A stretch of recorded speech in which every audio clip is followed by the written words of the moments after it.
Markets up and down போற சிச்சுவேஷன்ல நிறைய பேருக்கு நிறைய கேள்வி இருக்கும்.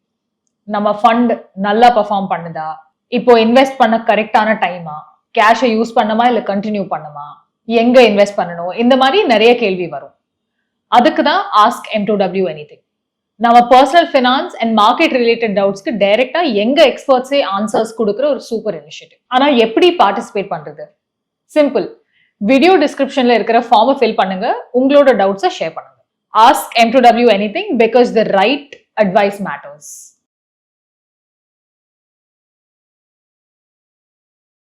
அடுத்த क्वेश्चन போலாம் சார். இப்போ நம்ம எக்கனாமிலியே வெச்சுக்கோங்களேன், ரெண்டு இம்பார்ட்டன்ட் ரேட்ஸ் இருக்கு. Interest rate scenarios and inflation ரேட்னு ரெண்டு இருக்கு. இதை ஒரு இன்வெஸ்டர் எப்படி சார் பார்க்கணும்? இன்ஃப்ளேஷன்ங்கிறது ஒரு எக்கானமிக்கு ரொம்ப முக்கியமான ஒரு அறிகுறி. பணவீக்கம், விலைவாசி உயர்வு அப்படிங்கிறது இந்த இன்ஃப்ளேஷன்ல தான் வெளிப்படுது. விலைவாசி தொடர்ந்து அதிகரிக்கும் போது என்ன ஆகுதுன்னா, நமக்கு வாங்கும் சக்தி குறைஞ்சிருக்கு. இப்போ ஃபுட் ப்ரைஸ் எல்லாம் எல்லாமே ஏறுதுன்னு வச்சுப்போம். நம்ம சம்பளத்துல நம்ம உணவுக்கு செலவு பண்ணக்கூடிய பணம் திடீர்னு ஏறிடுது. அப்போ நம்ம சேமிப்புல அது எங்கேயோ ஒரு இடத்துல இடிக்கும் இல்லை கடிக்க போகுது. அப்போ நம்ம என்ன பண்ணுவோம், வேற ஏதோ ஒரு தேவையை நம்ம குறைச்சிக்குவோம். சினிமாவுக்கு போக மாட்டோம், அல்லது ஒரு ட்ரெஸ் வாங்குறத தள்ளி போடுவோம், அல்லது ஒரு இன்வெஸ்ட்மெண்ட் பண்ண வேண்டிய இடத்துல அதை வந்து இப்போதைக்கு வேண்டான்னு யோசிப்போம். இதெல்லாம் இன்ஃப்ளேஷன்னால நடக்கக்கூடிய மாற்றங்கள். நீங்க வந்து ஒரு வீடு வாங்கியிருப்பீங்க, அதுக்கு ஒரு ஹோம் லோன் இருக்கும். இன்ஃப்ளேஷன் அதிகமாகும் போது என்ன ஆகும்னா, அந்த இன்ஃப்ளேஷனை கட்டுப்படுத்துறதுங்கிறது தான் கவர்மெண்டினுடைய முக்கியமான நோக்கமாயிடும், ரிசர்வ் வங்கியினுடைய பொறுப்பாயிடும். அப்போ அவங்க என்ன பண்ணுவாங்க, வட்டி வீதத்தை கூட்டுவாங்க. அப்போ நீங்கள் பே பண்ணுற இன்ட்ரெஸ்ட் அதிகமாகிடுச்சுன்னா அது ஒரு பக்கம் வந்து உங்களுடைய சேமிக்கும் சக்தியை குறைத்து விடும். ஸோ இந்த மாதிரி இன்ஃப்ளேஷன் வரும்போது அதனால பலவிதமான பாதிப்புகள்.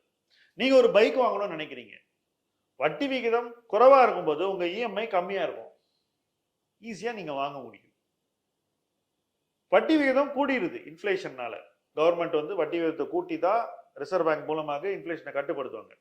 அப்படி பண்ணும்போது திடீர்னு உங்க இஎம்ஐ ரொம்ப அதிகமாயிடும். அந்த இஎம்ஐ பார்த்தா உங்களுக்கு அந்த பைக் இப்போ வாங்க வேணாம், அப்புறம் தான் வாங்க முடியும், நமக்கு சக்தி இல்லைன்னு ஒரு மைண்ட்ல தோண ஆரம்பிச்சிடும். அப்போ நுகர்வு குறைஞ்சிரும், நீங்க வந்து வாங்க மாட்டீங்க. அப்போ கன்சம்ஷன் இன்ஃப்ளேஷன் குறைவா இருக்கும்போது நல்லா இருக்கும், இன்ஃப்ளேஷன் கூடும்போது குறைஞ்சிரும்.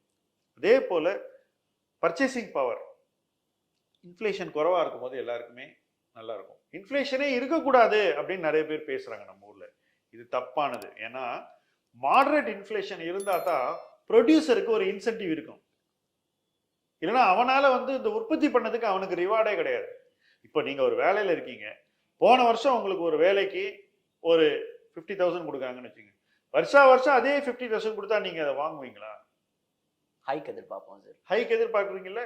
ஏன் எதிர்பார்க்குறீங்க? உங்களுடைய உற்பத்திக்கு நீங்க ஒரு பெட்டர் வேல்யூவை அடுத்த வருஷம் எதிர்பார்க்குறீங்க. அதே தான் வந்து ஒரு விவசாயிக்கும் சரி, எந்த குட்ஸை ப்ரொடியூஸ் பண்றவனுக்கும் அந்த ஒரு தேவை இருக்கு.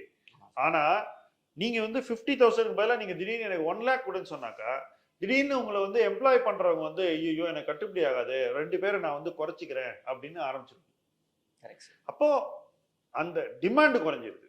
ஸோ எந்த அளவுக்கு டிமாண்ட் வந்து ரொம்ப பாதிக்காத அளவு நம்மளுடைய வேல்யூவை கூட்ட முடியுதோ அந்த அளவுக்கு இன்ஃப்ளேஷன் இருக்கலாம். அது உங்களுடைய வேஜ் பாயிண்டா இருக்கலாம், இல்லை ஒரு வெஜிடபிளோட விலையா இருக்கலாம், ஒரு ஸ்வீட்டா இருக்கலாம், ஒரு சினிமா டிக்கெட்டா இருக்கலாம், ஒரு பைக்கா இருக்கலாம், ஒரு பஸ் டிக்கெட்டா இருக்கலாம், ஒரு ஏர் கண்டிஷனரா இருக்கலாம், ஒரு கேமராவா இருக்கலாம், எதுவாக இருந்தாலும் the price hike should be reasonable. So inflation ஒரு ரீசனபிள் இன்ஃப்ளேஷனாக இருந்தால் அது ஆரோக்கியமானது. ஆனால் இன்ஃப்ளேஷன்ங்கிற ஒரு குறியீடே வந்து கண்ட்ரோல் பண்ண முடியாத ஒரு விஷயம். ஒரு 3 வாரம் முன்னாடி ஹோல்சேல் பிரைஸ் இன்ஃப்ளேஷன் வர ஆரம்பிச்சது, நெகட்டிவ் இருந்தது. இன்னைக்கு மறுபடியும் வெஜிடபிள் இன்ஃப்ளேஷன் திடீர்னு ஏற ஆரம்பிச்சிச்சு. லாஸ்ட் 1 மந்த்ல வீட் பிரைஸ் நிறையவே ஏறி இருக்கு. உலகம் பூராவும் மறுபடியும் இன்ஃப்ளேஷன் வந்து இன்னும் தலைவிரித்தாடுன்ற ஒரு பயம் வருது. இன்ஃப்ளேஷன் கூடும் போதெல்லாம் இன்ட்ரெஸ்ட் ரேட்டு கூடி போயிடும். இன்ட்ரெஸ்ட் ரேட்டு கூடும் போதெல்லாம் நம்மளுடைய பர்ச்சேசிங் பவர் குறைஞ்சிடும், கன்சம்ஷன் குறைஞ்சிடும், அப்போ எக்கனாமிக் க்ரோத் குறைஞ்சிடும். ஸோ இதெல்லாம் ஒன்னோட ஒன்று கனெக்ட் பண்ணப்பட்டது. ஏன்னா இன்ஃப்ளேஷனே வேணான்னு சொல்றவங்களுக்கு வளர்ச்சியே கிடைக்காது. மாடரேட் இன்ஃப்ளேஷன் இருந்தாக்கா அது எல்லா விதமான எக்கனாமிக் இண்டிகேட்டர்ஸையும் ஒரு கண்ட்ரோல்ல வைக்கும். வேகமாக ஒரு பொருளாதாரம் வளர உதவும்.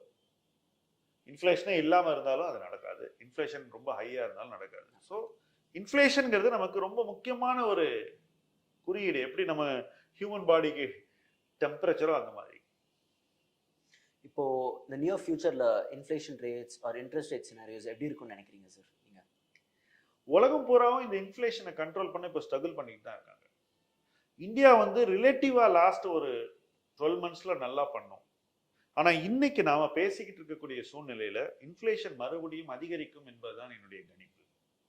என்ன காரணம்னா, இந்த வருஷம் தென்மேற்கு பருவமழை வந்து எதிர்பார்த்த அளவு இதுவரைக்கும் இல்லை. இன்ஃபேக்ட் என்னை பொறுத்த வரைக்கும் ஏமாற்றத்தை தான் இந்த மான்சூன் கொடுக்கும்னு நான் எதிர்பார்க்கிறேன். அப்ப மான்சூன்ல ஏமாற்றம் வரும்போது நிச்சயமாக ஃபுட் இன்ஃப்ளேஷன் மறுபடியும் அதிகரிக்கும். ஸோ நாம நினைச்ச மாதிரி இதை கண்ட்ரோல் பண்றதுங்கிறது, லாஸ்ட் இயர் நடந்த மாதிரி இப்ப கண்ட்ரோல் பண்றதுங்கிறது கவர்மெண்ட்டுக்கு ஒரு பெரிய சேலஞ்ச் ஆயிடும். ஸோ இதையெல்லாம் பார்க்கும்போது எனக்கு வந்து வரும் 12 மாதங்கள்ல இன்ஃப்ளேஷன் நமக்கு ஒரு எரிச்சலை தரக்கூடிய ஒரு ஃபேக்டரா தான், எக்கனாமிக் இண்டிகேட்டரா தான் இருக்கும்னு நான் நினைக்கிறேன். அதுக்கப்புறம் இது மாறும். ஆனா நெக்ஸ்ட் 1 இயருக்கு இன்ஃப்ளேஷன் ஒரு கவலைக்குறியாகத்தான் இருக்கும்னு நான் நினைக்கிறேன். ஹெட்ஜிங்னா என்னது சார்? உங்கள்கிட்ட ஒரு போர்ட்ஃபோலியோ இருக்கு, 10 lakhsன்னு வச்சுக்கோங்க. மார்க்கெட் இன்னைக்கு 18,500ல இருக்குன்னு வச்சுக்கோங்க. இப்போ மார்க்கெட் ரொம்ப ஏறி போச்சே, இறங்கினா என்ன பண்றதுன்னு கவலை. ஆனா உங்களுக்கு உங்க போர்ட்ஃபோலியோ விற்க வேணாம்னு தோணுது. அப்போ நீங்க போய் நிஃப்டிலையோ அல்லது நீங்க மிட் கேப்ல இன்வெஸ்ட் பண்ணீங்கன்னா மிட் கேப் இண்டெக்ஸ்லயோ போய் ஹெட்ஜ் பண்ணலாம். அந்த இண்டெக்ஸை நீங்க வித்து வைக்கலாம், ஃபியூச்சர்ஸ்லயோ அல்லது ஆப்ஷன்ல ஒரு புட்டு வாங்கி வச்சுக்கலாம். உங்ககிட்ட ஒரு 5 கிலோ கோல்டு இருக்குன்னு வச்சுக்கோங்க. அந்த கோல்டு வந்து இன்னைக்கு விலை மேல இருக்குன்னு வச்சுக்கோங்க. இன்னைக்கு இல்ல, பட் ஹைப்போதெட்டிக்கலா சொல்றேன், பீக்ல இருக்கு. இது இறங்கினா என்ன பண்றதுன்ற ஒரு கவலை உங்களுக்கு இருக்கு. நிறைய ஜுவல்லர்ஸ்க்கு இந்த ப்ராப்ளம் இருக்கு. அவங்க என்ன பண்ணுவாங்கன்னா அதை வந்து உடனே போய் வித்து வச்சிருவாங்க, ஹெட்ஜ் பண்றாங்க. எங்கன்னா கமாடிட்டி எக்ஸ்சேஞ்ச். ஸோ ஒரு விலை மாற்றத்துக்கு ஏற்றபடி நம்மை தயார்படுத்திக் கொள்ள இந்த ஹெட்ஜிங்ன்றது ஒரு வழிமுறை. நல்லா இருக்கும்போது நீங்க வந்து வித்து வைக்கலாம். ரொம்ப இறங்கி போச்சு, எனக்கு நாளைக்கு ஸ்டீல் தேவைப்படுனா இன்னைக்கு வாங்கி வச்சுக்கலாம், 6 மாசம் கழிச்சு கொடுக்கறதுக்கு. இப்போ காப்பர், அலுமினியம் போன்ற மெட்டல்ஸை வந்து நிறைய இண்டஸ்ட்ரீஸ் யூஸ் பண்ணுவாங்க. ரொம்ப சென்சிட்டிவான பிரைஸ் அதெல்லாம். ஸோ அதெல்லாம் அவங்க வந்து ஃபியூச்சர்ல ஹெட்ஜ் பண்ணி வச்சுக்கலாம். 6 மந்த்துக்கு கோல்ல ஹெட்ஜ் பண்ணி வச்சுக்கலாம், அயனோர்ல ஹெட்ஜ் பண்ணி வச்சுக்கலாம். இப்படி இண்டஸ்ட்ரீஸ் வந்து வளர வளர பெரிய பெரிய இண்டஸ்ட்ரீஸ் எல்லாம் ஹெட்ஜிங்ன்ற மெக்கானிசமை கையாள்வார்கள். முதலீட்டாளர்களும் இதை கையாள்வதில் தவறில்லை. நீங்க என்எஸ்சியில போய் ஹெட்ஜ் பண்ணிக்கலாம், இல்லை எம்சிஎக்ஸ்ல போய் ஹெட்ஜ் பண்ணிக்கலாம். ஸோ பேசிக்கலி ஒரு லாஸை எதிர்க்க நம்ம ஒரு இன்கர் பண்ற காஸ்ட் தான் ஹெட்ஜிங்னு சொல்லுவாங்க. லாஸை எதிர்க்கிறதுக்கு, அல்லது ஃபியூச்சர்ல நமக்கு வேண்டி இருக்கும் இந்த கமாடிட்டி, இன்னைக்கு சீப்பா இருக்கு அதனால நான் இன்னைக்கே வாங்கி வச்சுக்கிறேன்னு க்ரூட கூட வாங்கி வச்சுக்கலாம். ஃபியூச்சர்ல அது ஏறி போகும்போது நமக்கு லோவர் லைட்ல கிடைச்ச அந்த ஹெட்ஜை வந்து நம்ம ஸ்கொயர் அப் பண்ணிட்டு அன்னைக்கு என்ன விலை இருக்கோ அந்த விலையில அதை வாங்கினா அந்த பிரைஸ் டிஃபரன்ஸை நம்ம இந்த ஹெட்ஜிங் மூலமாக ரிகவர் பண்ண முடியும். ஓகே சார், அடுத்த கொஸ்டின் போகலாம் சார். இப்போ ஒருத்தவருக்கு வந்து 15 வருஷம் இருக்கு சார். 15 வருஷத்துல ஒரு கார்பஸ் சேர்க்கணும். எதுக்கு சேர்க்கணும்? இந்த ஃபினான்ஷியல் கோல் என்னன்னா அவரோட பிள்ளைங்களோட ஃபியூச்சர் எஜுகேஷனுக்கு சேர்க்கணும்னு நினைக்கிறாரு. ஸோ எப்படி சார் ட்ரேட் பண்றது? What are the steps that he needs to take? First, நிறைய பேர் இந்த குழந்தைங்க விஷயத்துல வந்து ரொம்ப நாள் வேடிக்கை பார்த்துட்டு அப்புறம் குறைஞ்ச டைம்ல மேக்கப் பண்ணணும்னு பார்க்குறாங்க. இது பண்ணவே முடியாது. இப்போ இந்த சைல்டு இஸ் பார்ன், அந்த பாயிண்ட்லேருந்து உங்களுக்கு அந்த சைல்டினுடைய எஜுகேஷன் வரைக்கும் ஒரு 18 இயர்ஸ் டைம் கிடைக்குது. 18 இயர்ஸ்க்கு நீங்கள் வந்து ஒரு ஸ்டெடி சம்மை போட்டிங்கனாலோ அல்லது உங்களுடைய இன்கம் வளர வளர அந்த இன்கம்ல ஒரு பர்சன்டேஜ் உங்கள் குழந்தைக்கு நீங்கள் அலோகேட் பண்ணி மாதம் மாதம் இன்வெஸ்ட் பண்ணீங்கன்னா உங்களுடைய சைல்டினுடைய ஃபியூச்சர் நீட்ஸ் எல்லாமே நீங்கள் மீட் பண்ண முடியும். நாட் ஒன்லி எஜுகேஷன், நாளைக்கு மேரேஜே சேர்த்து கூட நீங்கள் மீட் பண்ண முடியும். இன்ஃபேக்ட் இது யாரும் பண்றது இல்லைன்ற ஒரு ரீசனுக்காக தான் சுகன்யா சம்ரிதி ஸ்கீமை கவர்மெண்ட் கொண்டு வந்தாங்க. பட் சுகன்யா சம்ரிதி கொடுக்கக்கூடிய ரிட்டர்னை விட நீங்க ஹையர் ரிட்டர்னை எடுக்க முடியுங்கிறதா என்னுடைய வாதம். எதுவுமே இல்லாததுக்கு இட்ஸ் அ குட் ஸ்கீம். ஆனா ஒரு இன்வெஸ்டர் வந்து டிலிஜென்ட்டா அந்த மாதிரி ஒரு பீரியடுக்கு குழந்தைங்களுக்கு மாசம் மாசம் இன்வெஸ்ட் பண்ணாக்கா நிச்சயமா அவங்களுடைய வருங்கால தேவைகளுக்கு நீங்க உங்க பணத்தை அன்னைக்கு செலவு பண்ணாம கொஞ்சமா அந்த 18 இயர் பீரியட்ல மாசம் செலவு பண்ணி அந்த 18th இயர்ல வரக்கூடிய பெரிய செலவுக்கு உங்க பாக்கெட்ல கை வைக்காம அந்த செலவை மீட் பண்ண முடியும். உதாரணத்துக்கு காலேஜ் அட்மிஷன். இப்ப என்ன பண்றாங்க, பேரண்ட்ஸ் போய் லோன் வாங்கி கட்டுறாங்க, இல்ல அவங்களுடைய பிஎஃப்ல இருந்து எடுத்து கட்டுறாங்க, இல்ல அவங்களுடைய இன்வெஸ்ட்மெண்ட் கிட்டில இருந்து எடுத்து கட்டுறாங்க. வேற அந்த குழந்தைக்கே ஒரு இன்வெஸ்ட்மெண்ட் கிட்டிய முதல் நாள்ல இருந்து ஒருத்தர் கிரியேட் பண்ணாங்கன்னா உறுதியா 18வது வருஷத்துல அவங்க பாக்கெட்ல கை வைக்காம அந்த இன்வெஸ்ட்மெண்ட்ல இருந்தே எடுத்து கொடுக்க முடியும். ஆனா முக்காவாசி பேரண்ட்ஸ் அவ்வளவு லாங் டியூரேஷனுக்கு டிசிப்ளின்டா செய்யறது இல்லை. அப்படி செய்யாதனால அவங்களுடைய வருங்கால ரிட்டையர்மெண்ட் பணத்துல இருந்தோ தங்களுக்காக சம்பாதிச்ச பணத்துல இருந்தோ இந்த குழந்தைங்களுக்கு செலவு பண்ணும்போது நாளைக்கு அவங்களுடைய லேட்டர் இயர் லைஃப்ல குறைஞ்ச பணத்தோட தான் அவங்க பயணிக்க முடியும். அவங்களுடைய லைஃப் ஃபியூச்சர் வந்து காம்ப்ரமைஸ் ஆயிடுது. How to buy a stock, when to buy a stock, இது ரெண்டும் ஒரு இம்பார்ட்டண்ட்டான கேள்வி. ஆனா டைமிங் சென்ஸும் முக்கியமா சார்? அதை பத்தி நீங்க ஏதாவது சொல்லுங்க. ரொம்ப சிம்பிள், ஆனா ரொம்ப டிஃபிகல்ட் டு பிராக்டிஸ். ஒரு ஸ்டாக் விலை ரொம்ப கீழே இருக்குன்றது நமக்கு நல்லா தெரியும். உதாரணத்துக்கு லைஃப் இன்சூரன்ஸ் கம்பெனிஸ் எல்லாம் இந்த பட்ஜெட் வந்த உடனே ரொம்ப ஒரு பாட்டம் போச்சு. அந்த பட்ஜெட்ல வந்த தகவல்கள் வந்து ஷார்ட் டேர்ம்ல ஒரு நெகட்டிவ் சென்டிமெண்ட்டை கிரியேட் பண்ணிச்சு. When the sentiment is bad, you can buy the businesses you want to buy at very attractive price, attractive valuation.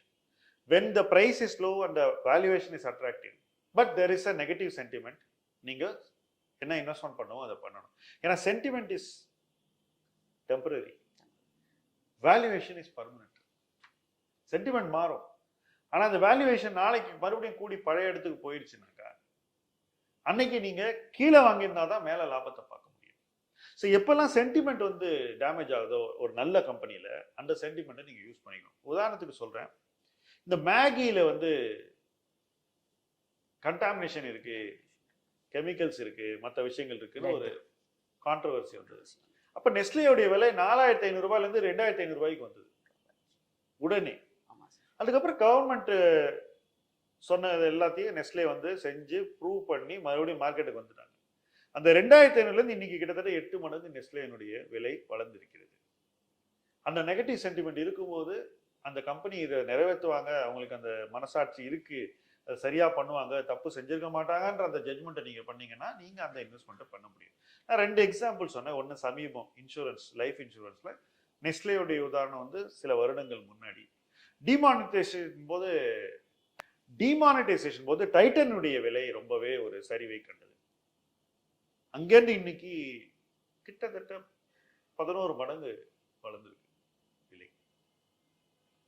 So இப்படி வாங்கினா தான் நீங்க ஜெயிக்க முடியும்.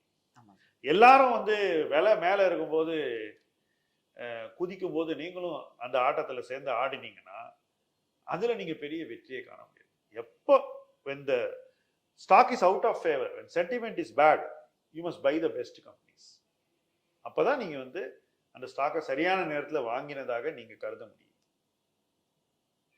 எல்லா ஸ்டாக்கும் ஒரு 5 வருஷத்துக்கு ஒரு தடவை அந்த வாய்ப்பை கொடுக்கும். அந்த வாய்ப்பை நீங்க பயன்படுத்திக்கணும். The game is about waiting and acting decisively when it is the right time. அடுத்த கேள்விக்கு போகலாமா சார்? ஸோ இப்போ நம்ம ஒரு ரெஸ்டாரண்ட் போகிறோம் சார், ஒரு டிஷ் ஆர்டர் பண்ணுறோம், அந்த டிஷ்ஷுக்கு நம்ம ஒரு பேமெண்ட்டும் பண்ண போகிறோம். ஸோ அந்த டிஷ்ஷை சாப்பிட்டு பார்த்துட்டு நல்லா இருக்கா நல்லா இல்லையான்னு சொல்லிட்டு இப்போ நம்ம பே பண்ணுற காசு ஒர்த்துட்டா ஒர்த்து இல்லையான்னு சொல்ல போகிறோம் சார். ஸோ அதே மாதிரி தான் ஸ்டாக் கூட. இப்போ ஸ்டாக் வாங்கும் போது நம்ம ஒரு காசு பே பண்ணுறோம் சார். இப்போது அந்த ஸ்டாக்குக்கு பே பண்ணுற காசு ஒர்த்துட்டா இல்லையான்னு எப்படி சார் முடிவு பண்ணுறது? வேல்யூவேஷன்ஸ்க்கு எப்படி டம்பிள் டவுன் பண்ணுறது சார்? இல்லை, காலம் தான் அதுக்கு பதில் சொல்லும். உதாரணத்துக்கு லாஸ்ட் 3 இயர்ஸ்ல என்ன விலையில வேணா வாங்கலான்ற ஒரு திங்கிங்கை மார்க்கெட்ல நிறைய பேர் பேசியிருக்காங்க. Buy at any price. இந்த பிரின்சிபல் வச்சு நிறைய கெமிக்கல் ஸ்டாக்ஸ் எல்லாரும் வாங்கியிருக்காங்க, இன்னைக்கு லாஸ்ட்ல இருக்காங்க. ஃபார்மா ஸ்டாக்ஸை வாங்கியிருக்காங்க, இன்னைக்கு லாஸ்ட்ல இருக்காங்க. ஐடி ஸ்டாக்கை வாங்கியிருக்காங்க, கொஞ்சம் பேர் ப்ராஃபிட்ல இருக்காங்க, நிறைய பேர் லாஸ்ட்ல இருக்காங்க. ஆனா இன்னைக்கு அட்ராக்டிவான வேல்யூவேஷன் இருக்கக்கூடிய பேங்கிங் ஸ்டாக்கை வாங்க மறுக்கிறாங்க. நீங்க என்ன வேல்யூவேஷன்ல வாங்கணுங்கிறதுல உங்களுக்கு ஒரு அண்டர்ஸ்டாண்டிங் இருக்கணும். அந்த வேல்யூவேஷனுக்குள்ள அந்த கம்பெனி இல்லைன்னா நீங்க வாங்கக்கூடாது. நீங்க அதுல இருந்து விலகி நிக்கணும், வெயிட் பண்ணணும். அப்படி வெயிட்டிங் கேப்பபிலிட்டியும் அந்த ஒரு டெம்பரமெண்ட்டும் இல்லாதவங்க இந்த வேலையை ஒழுங்கா செய்ய மாட்டாங்க, தப்பா தான் செய்வாங்க. அண்ட் எவ்வளவு பே பண்ணோன்னு நமக்கு எல்லா விஷயத்துக்கும் ஒரு யாட்ஸ்டிக் இருக்கு. நீங்க அமேசான்ல க்ளோத் ஷாப்பிங் பண்றீங்க, ஷூ வாங்குறீங்க, பெல்ட் வாங்குறீங்க, எத்தனையோ கேட்ஜெட்ஸ் வாங்குறீங்க, ஃபோன் வாங்குறீங்க, ஏதாவது ஒண்ணுல நீங்க எக்ஸ்ட்ரா பே பண்ணிருக்கீங்களா சொல்லுங்க? You are a smart buyer mostly, கரெக்டா? அப்ப ஏன் இன்வெஸ்ட்மெண்ட்ல மாத்திரம் அந்த ஸ்மார்ட்னஸை வீட்டில் வச்சுட்டு மார்க்கெட் போறீங்க? இன்ஃபேக்ட் நீங்க வந்து உங்க கன்சம்ஷன்ல காட்டுறத விட இதுல இன்னும் ஸ்மார்ட்னஸ் இருக்கு. நீங்க ஸ்விக்கியில போய் ஆர்டர் பண்ணும்போது எங்க ஆஃபர் இருக்கு, எங்க இது இருக்குன்னு பார்த்து பார்த்து ஆர்டர் பண்றீங்க. ஸ்டாக் மார்க்கெட் உங்களுக்கு தொடர்ந்து ஆஃபர் போட்டுக்கிட்டே இருக்கு. எந்த ஆஃபர் உங்களுக்கு சரிங்கிறது உங்களுக்கு மெஷர் பண்ண தெரியணும். ஸோ நிறுவன மதிப்பு வேல்யூவேஷனை நீங்க புரிஞ்சுக்கணும். அட்லீஸ்ட் ஒரு அடிப்படை புரிதலாவது இருக்கணும். அந்த அடிப்படை புரிதல்ல இருந்து நீங்க லேயர் பை லேயரா உங்க அண்டர்ஸ்டாண்டிங்கை டெவலப் பண்ணணும். அப்படி பண்ணும்போது இன்னும் காம்ப்ளெக்ஸ் கம்பெனிஸ் கூட எப்படி மதிப்பீடு செய்யணும்ன்றது உங்களுக்கு தெரிய வரும். வேல்யூவேஷன் இல்லாம இந்த ஆட்டத்துக்கே போகக்கூடாது. எல்லாரும் வந்து விலை சார்ந்துதான் இன்னைக்கு முதலீடு செய்யறாங்க. இன்ஃபோசிஸ் 1600 இருந்தது, 1450 வந்துச்சு, அதனால வாங்குவேன். ஏன்? கிட்டத்தட்ட ஒரு 10% குறைஞ்சிருச்சு, 9%. பட் அங்கேருந்து மறுபடியும் 12-13% குறையும் போது என்ன பண்ணுவீங்கன்னு கேட்டா வெயிட் பண்ணுவேன். இது மதிப்பீடு சார்ந்து செய்யாதனாலதான் வருது. ஏன்னா 1600ல அது நிறைய ஹையஸ்ட் பிஇல இருந்து ரீசன்ட் டைம்ஸ்ல. இப்ப அங்க போய் நீங்க ஏன் வாங்கணும்? இல்ல நான் கீழே வாங்க மிஸ் பண்ணிட்டேன். சேல் இருக்கும்போது நீங்க வாங்கணும், சேலுக்கு வெயிட் பண்ணணும். இதுதானே உங்களுடைய நுகர்வு, இப்படித்தானே உங்க லைஃப் லீட் பண்றீங்க. அப்ப அதே தான் நீங்க இங்கேயும் இன்வெஸ்ட்மெண்ட் வேல்யூ அர்த்தம். டிவிடெண்ட்ஸ்க்கு போகலாம் sir. Dividends, what are dividends? டிவிடெண்ட்ஸ்னா என்ன? இப்போ நம்ம வந்து ஷேரில் இன்வெஸ்ட் பண்ணுறோம். ஸோ ஒரு ஷேருக்கும் அதோட இன்கம் தான் டிவிடெண்ட்ஸ்னு எல்லாரும் தெரிஞ்சிருக்கு. ஸோ அந்த இன்கம் வந்து நம்ம ஷேர் வேல்யூவோட ஆட் ஆகுமா, இல்லை நம்மளுக்கு இன்கமாக கொடுத்துருவாங்களா? So how does it work sir? பொதுவாக டிவிடெண்டுங்கிறது கம்பெனிஸை பொறுத்த வரைக்கும் நமக்கு கொடுக்கப்படுகின்ற ஒரு விஷயம். நம்ம பேங்க் அக்கௌண்ட்டுக்கு பணம் வந்துடும். ஆனால் மியூச்சுவல் ஃபண்டில் நீங்கள் வந்து அந்த டிவிடெண்டை மறுபடியும் அந்த மியூச்சுவல் ஃபண்ட்லேயே இன்வெஸ்ட் பண்ண முடியும். ஸோ ஸ்டாக்ஸை பற்றி மட்டும் பேசுவோம். பணம் உங்கள் கைக்கு வந்துடும். மியூச்சுவல் ஃபண்ட்லேயே உங்களுக்கு பணம் வரலன்னா கூட நீங்கள் வந்த டிவிடெண்டுக்கு டேக்ஸ் கட்டிடணும். ஓகேயா? நீங்கள் திருப்பி போட்டால் கூட அதுக்கு டேக்ஸ் கட்டணும். ஸோ பணம் உங்களுக்கு வரும்போது நீங்கள் அந்த பணத்தை மறுபடியும் அதே ஸ்டாக்கில் போடுறதா வேற ஸ்டாக்கில் போடுறதான்னு முடிவு பண்ணலாம். அந்த சாய்ஸ் உங்களுக்கு இருக்கு. ஸோ இந்த டிவிடெண்டுங்கிறது நம்ம கைக்கு வரும்போது, நம்ம கைக்கு வரும்போது அதை பொறுப்போடு நம்ம மறுபடியும் இன்வெஸ்ட் பண்ணோம். அந்த இன்வெஸ்ட்மெண்ட்டை சரியா பண்றோமா இல்லையாங்கிறதுக்கு பேர் தான் ரீஇன்வெஸ்ட்மெண்ட் ரிஸ்க். இது எல்லாருக்கும் உண்டு. பணம் வரும்போது ரொம்ப கேர்ஃபுல்லா அதை திருப்பி நம்ம சரியான இடத்துல நம்ம வந்து இன்வெஸ்ட் பண்ணணும். வியூவர்ஸ் கேட்ட கொஸ்டின்ஸ்க்குலாம் நம்ம ஷாம் சாரோட உட்காந்து பதில் வாங்கியிருக்கோம். இனிமே ஒன்றும் கொஸ்டின்ஸ் இருந்ததுன்னா please send it across. Will continue this journey. நன்றி, வணக்கம்.